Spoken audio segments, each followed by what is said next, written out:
Salam alaikum, azul filaoun, alhamdoulilah, rakoum kah bkhir. Aujourd'hui, je vais parler de la place de la femme dans la vie politique algérienne. Et en particulier, je vais consacrer cette vidéo à une grande avocate, une grande juge, une grande femme politique algérienne que tout le monde connaît. Et c'est aussi une grande militante des droits de l'homme et de l'état de droit en Algérie. Il s'agit bien sûr de Maître Oustada Zoubida Assoul. Cette dame, je l'ai rencontrée dans des circonstances particulières. C'était lorsque j'avais été incarcéré à la prison de Koléa, à l'ouest d'Alger, à partir de décembre 2019. On ne s'était jamais rencontrés avant. C'est le destin qui a voulu que, dans l'enceinte de cette prison, je puisse découvrir l'engagement, les principes, la sincérité de cette dame. Et si j'ai attendu ce moment-là pour vous parler de Maître Zoubida Assoul, c'est parce qu'elle a pris une décision extrêmement courageuse à laquelle je ne m'attendais pas. Cette décision, c'est le fait qu'elle ait quitté la présidence de son parti qui s'appelle l'UCP, Union pour le changement et pour le progrès. C'était il y a quelques jours avant cette fête religieuse de l'Eid el-Kébir.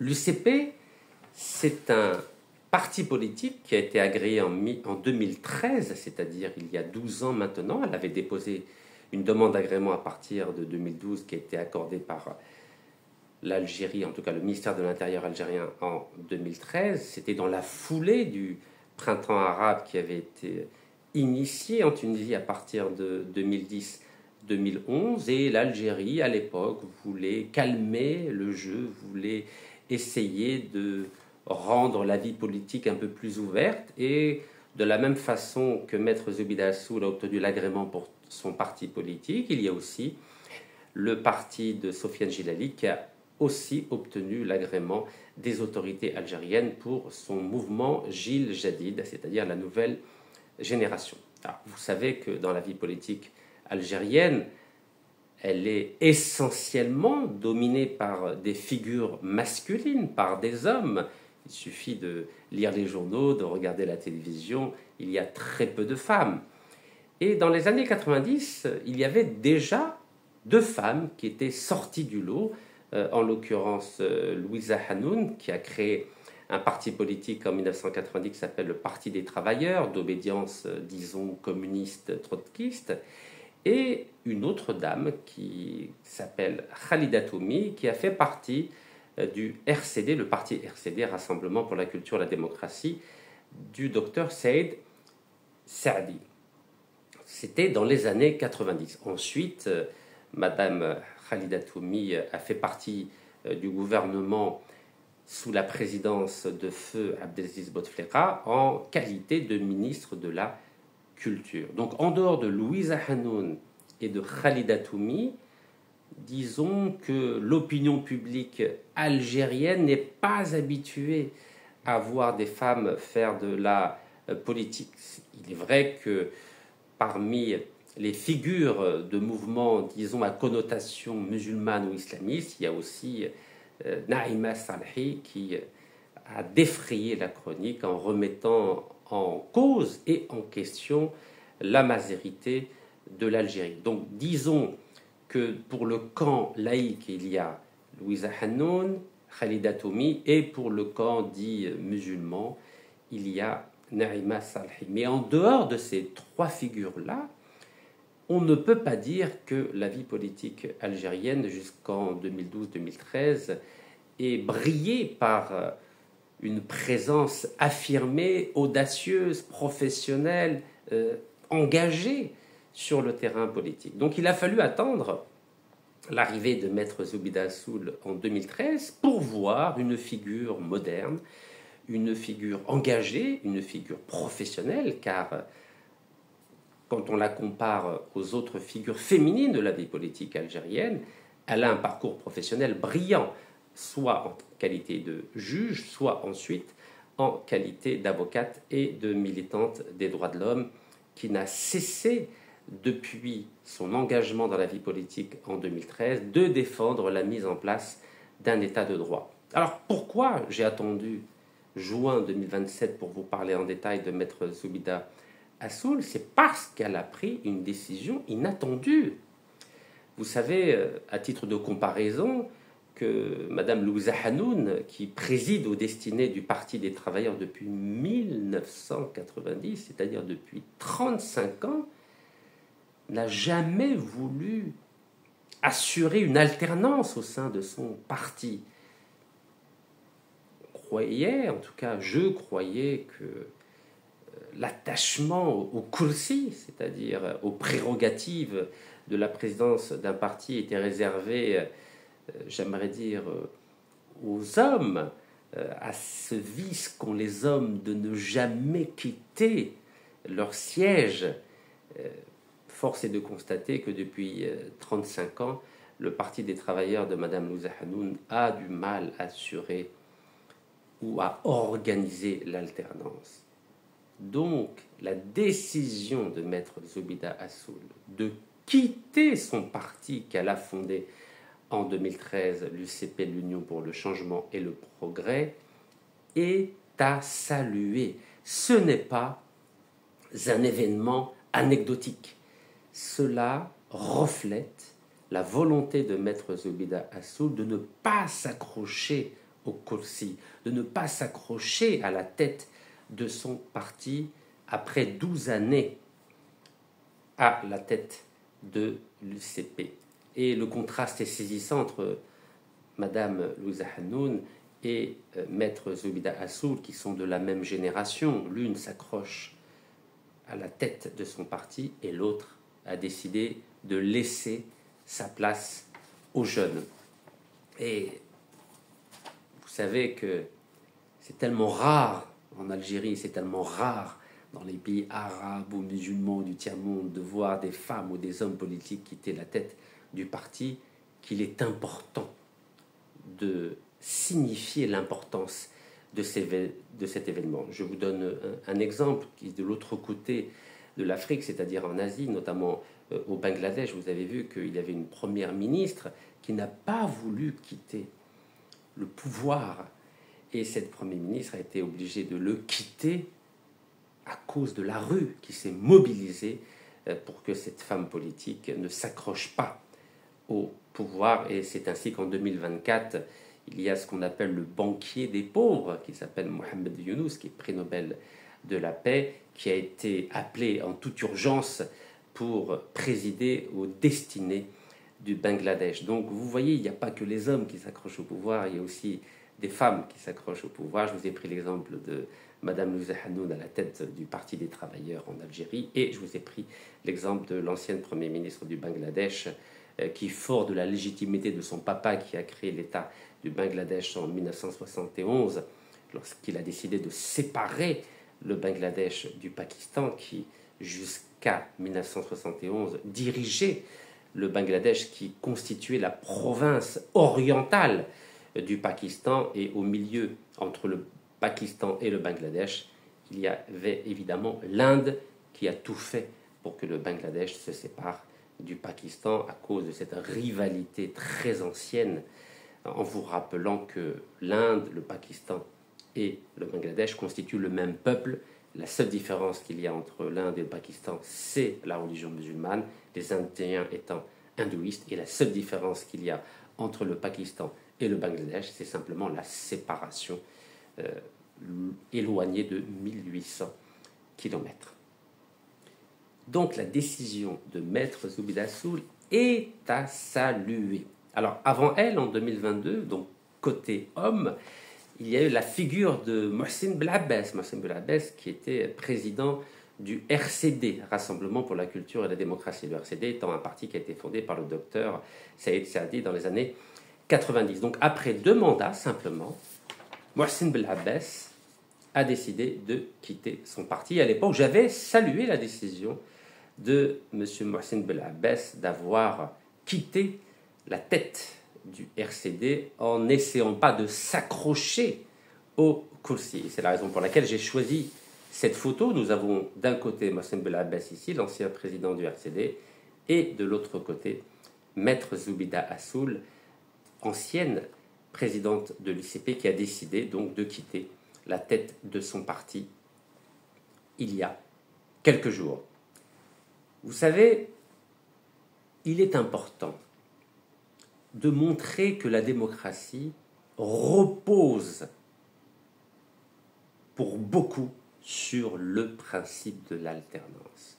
Que ce soit à la tête d'un parti politique ou à la tête d'un État, si des hommes et des femmes n'organisent pas ou ne sont pas prêts à l'alternance, on ne peut pas considérer que ce parti ou cet État sont des démocraties. Donc cette image-là, on aimerait la voir partout, à vrai dire, à la fois en Algérie, en Afrique, dans le monde musulman. Il est vital pour un mouvement politique ou pour un État d'organiser et de respecter le principe de l'alternance. Sans alternance, il n'y a pas d'esprit démocratique, il n'y a pas de démocratie. C'est la raison pour laquelle je tenais à saluer ces deux personnes, à la fois M. Mohsen Belabbès, qui a quitté la tête du RCD en 2022, et Maître Zoubida Assoul, qui a décidé de façon pacifique et de façon sereine la tête de son parti qu'elle a créé en 2013, l'UCP, Union pour le changement et le progrès. Alors évidemment que, en tant qu'Algérien, on aurait aimé que Mme Louza Hanoun suive l'exemple de Maître Zoubida Assoul. Comme je l'ai dit tout à l'heure, c'est la même génération, mais ce n'est pas du tout le même profil. 35 ans à la tête du Parti des travailleurs pour Mme Louza Hanoun, après simplement 12 ans à la tête de l'UCP, l'Union pour le changement et le progrès, Maître Zoubida Assoul, en cohérence avec ses principes, en cohérence avec ses valeurs, en cohérence avec son engagement, a décidé de quitter son parti et de laisser, comme on dit chez nous, la place aux jeunes. Et je dis chapeau, chapeau, chapeau, Maître Zoubida Assoul. Alors, Maître Zoubida Assoul, comme je vous l'ai dit, je l'ai rencontré en prison, à Koléa. Vous savez, quand on est en prison, on est seul. Et les seules personnes qui ont le droit de venir vous voir tous les jours, ce sont les avocats. Car la famille en prison, en tout cas en Algérie, n'a le droit de venir vous rendre visite qu'une seule fois tous les 14 jours, et ça ne dure que 20 minutes. Vous imaginez ? 20 minutes tous les 14 jours, et il n'y a que 2 personnes de votre famille qui ont le droit de les voir. Comme vous le savez, pendant 3 ans et demi, je n'ai vu ni ma femme, ni mon épouse, car il y a eu d'abord le Covid, et ensuite il y a eu des problèmes administratifs, notamment pour le visa, pour se rendre en Algérie. Donc j'ai eu la chance d'avoir mes frères et mes sœurs qui m'ont rendu visite pendant ces longues périodes de détention dans notre magnifique pays. Mais les avocats ont le droit de vous rendre visite tous les jours, sauf évidemment le vendredi. Et parmi les premiers avocats qui m'ont rendu visite, donc en dehors de bien sûr de Maître Abdelkader Chouhara et de Maître Yassine Khlifi et Maître Tarek Mektoub, il y a eu Maître Zoubida Assoul qui, dans un élan de bienveillance, de fraternité et de conjugaison de nos valeurs et de nos principes liés à la mise en place d'un état de droit, est venu toutes les semaines à la prison de Koléa, mais pas qu'à Koléa, ensuite dans le désert, dans la prison de Lamia Sidi Chir, ensuite à la prison de Chlef, et ensuite à la prison de l'Harraj. Vous imaginez, dans ces 4 prisons, Maître Zoubida Assoul n'a compté ni son temps, ni sa générosité, ni sa bienveillance, ni sa fraternité pour venir me rendre visite. Et il faut le dire, c'est beau, c'est beau. Évidemment, il n'y avait pas que Maître Zoubida Assoul, il y a aussi Maître Si Amour, et qui, elle aussi, s'est présentée dans ces 4 prisons. Il y a aussi maître Mustapha Bouchachi. Il y a eu 89 avocats et je ne les remercierai jamais assez. Évidemment, je ne peux pas tous les citer, mais il faut honorer, respecter, remercier, c'est mon cas aujourd'hui, Maître Zoubida Assoul, qui n'a pas simplement rendu visite à Rachid Nekaz, elle a rendu visite à d'autres militants des droits de l'homme, d'autres journalistes, par exemple Khaled Drani qui était avec moi à la prison d'El Kolea, mais elle a sillonné le pays tout entier. Et vous savez qu'en Algérie, c'est pas évident quand on est une femme de sillonner tout le pays, et elle l'a fait bénévolement. Bénévolement. Bénévolement. Je le répète 3 fois, car je sais que parfois, en Algérie, on est très critique à l'égard des personnalités publiques, et donc je tiens à le dire, et à le redire, et à le redire. Maître Zoubida Assoul a été vraiment à la hauteur de cette période extrêmement difficile où elle n'a pas exigé de qui que ce soit qu'il fasse quoi que ce soit pour justement qu'elle défende les droits, les libertés des citoyens algériens dans le cadre de la mise en place d'un état de droit en Algérie. Alors vous savez que Maître Zoubida Assoul a une longue carrière en tant que juge, ensuite avocate, mais pendant le Hirak, elle était tous les vendredis sur le terrain. Là, vous la voyez avec des militantes algériennes. Donc, tous les vendredis, elle était sur le terrain pendant le Hirak. Donc, vous voyez, vous connaissez beaucoup de juges ou d'avocats qui ont ce profil très riche.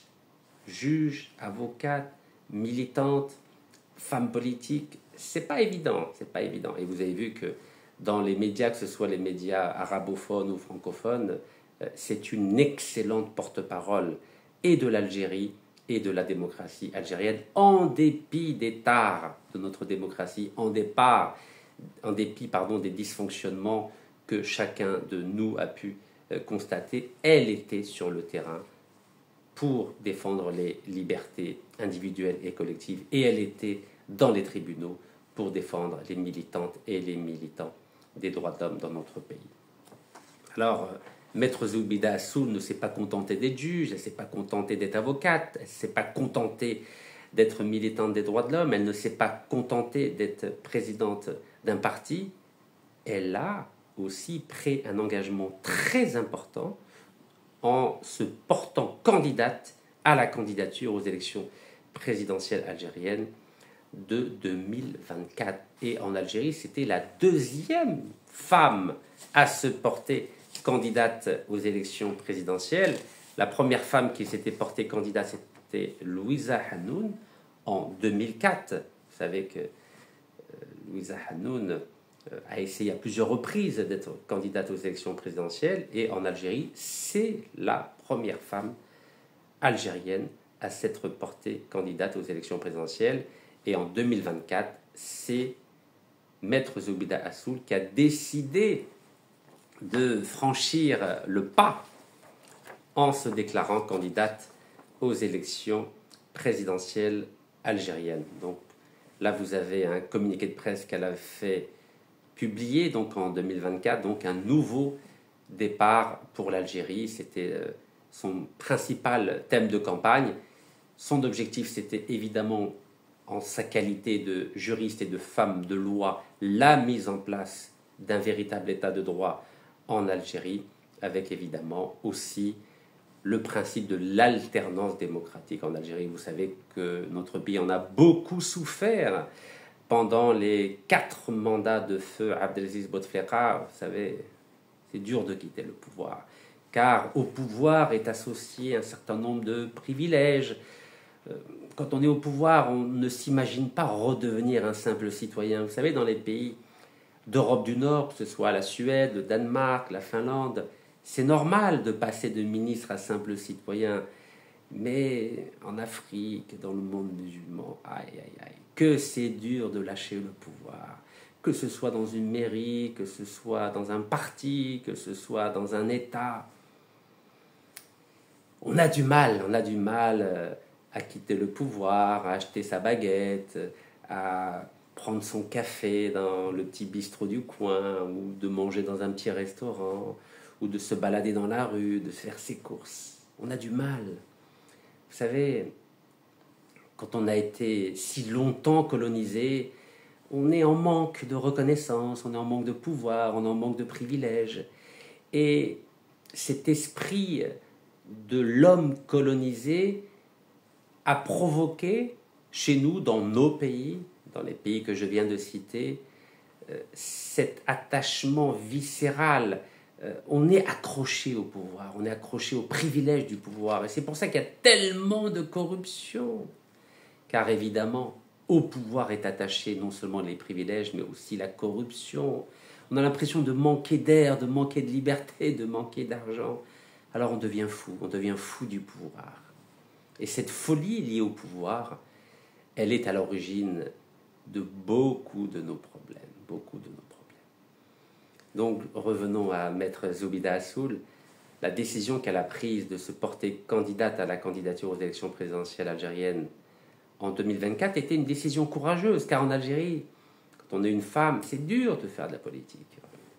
Je vous ai cité tout à l'heure l'exemple de l'ancienne ministre de la Culture, Khalida Toumi, que j'ai eu le plaisir de rencontrer à la prison de Koléa. Vous savez, il y a à peu près, allez, on va dire, 5% de femmes qui sont en prison quand on compare avec les hommes donc en Algérie. Et le fait d'avoir vu l'ancienne ministre de la Culture, Khalida Toumi, quelle que soit l'opinion qu'on puisse avoir d'elle, voir une femme algérienne en prison, c'est dur. Hein, on ne le souhaite à aucune femme, car c'est... Surtout quand on est algérien, quand on est musulman, quand on voit une femme algérienne en prison, franchement, je ne souhaite à aucune femme d'être en prison en Algérie. Car c'est ingrat. Il n'y a pas qu'elle. Vous savez qu'il y a d'autres femmes algériennes qui ont fait de la politique et qui se sont retrouvées en prison et qui sont toujours en prison. Et franchement, je pense qu'il est temps qu'il y ait une réconciliation nationale en Algérie, car ce n'est pas en emprisonnant des hommes ou des femmes politiques qu'on va réussir à consolider la démocratie, consolider l'état de droit dans notre pays. Donc, Maître Zoubida Assoul a été très courageuse en se portant candidate à l'élection présidentielle algérienne, et vous avez vu que c'est très difficile. Vous avez vu ce qui s'est passé avec une autre candidate aux élections présidentielles. Vous avez vu aussi que dès le 13 juillet, Madame Louisa Hanoun avait décidé de se retirer de la course à l'élection présidentielle. Mais Maître Zoubida Assoul avait décidé d'aller jusqu'au bout. Mais c'est difficile. Donc à l'époque, j'aurais très bien pu la soutenir, mais mon dossier judiciaire ne me permettait pas de faire de la politique avant le 19 janvier 2025. Donc pour le premier tour, évidemment que je l'aurais soutenu, tout en sachant qu'évidemment le président, si Abdelmajid Tebboune allait remporter cette élection. Mais par principe, j'aurais évidemment apporté mon soutien à Maître Zoubida Assoul, car c'était une candidature courageuse, car je respecte la femme, je respecte son engagement pour les libertés individuelles et collectives, et je respecte son courage. Dans l'Algérie de 2025, c'est extrêmement difficile pour une femme algérienne de faire de la politique, et donc par principe, j'aurais soutenu sa candidature à l'élection présidentielle de 2024. Donc la décision de Maître Zoubida Assoul de quitter la présidence de l'UCB, j'espère, à titre personnel, que ce ne sera pas la fin de son engagement politique pour la consolidation de la démocratie en Algérie, pour la consolidation de l'état de droit qui, depuis, disons, quelques années, subit quelques faiblesses ou vit quelques faiblesses. Et pourquoi il y a ces faiblesses?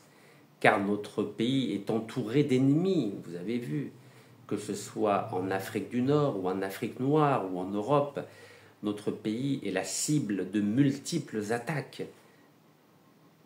Dans ces conditions, il faut faire front commun avec notre président, et c'est la raison pour laquelle je trouve tout à fait normal de repousser à plus tard ces revendications de liberté individuelle, de liberté collective, lorsque la crise cessera, et notamment avec la France, qui aujourd'hui quotidiennement cible ces attaques à l'endroit de l'Algérie. Donc lorsque cette crise prendra fin, évidemment que nous reparlerons de politique intérieure, évidemment que nous reparlerons de liberté individuelle, évidemment que nous reparlerons de liberté collective, mais ce n'est pas le moment. Aujourd'hui, il faut soutenir l'action de notre président, en tout cas c'est ma position personnelle.